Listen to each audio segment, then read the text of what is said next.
არის რაღაც დასახლებული პუნქტი და საბჭოთა კავშირის დროს ნებისმიერი დასახლებული პუნქტი ან ისტორიულად იყო, ან შენდებოდა რაიმე საწარმოს გარშემო. შესაბამისად, იმ საწარმოს ქვეშ და იმ საცხოვრებელი სახლების ქვეშ, ყველა სახლის ქვეშ არა.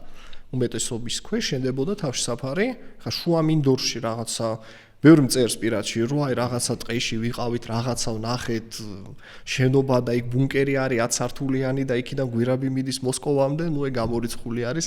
შუა ტყეში ან შუამინდორში არავინაებს არ აგიშენებს, იმიტომ რომ არც თუ ისეთი იაფია მიწისქვეშა ნაგებობების მშენებლობა და მოკლედ ნარატივი იყო ისეთი, მთლიანად 100% მოსახლეობას ვერ მალავ.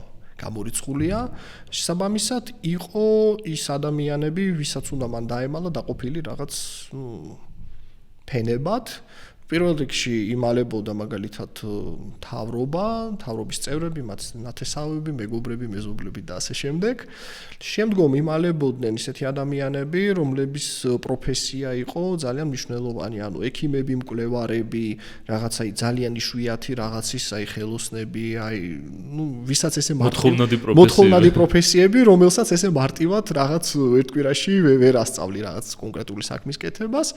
რაღაც ხელოვნების ადამიანები იქ მომღერლები და რაღაცა შესაბამისად დანარჩენ ესეთ მუშებს უწევდათ უკვე აი რაღაც მოფიქრება.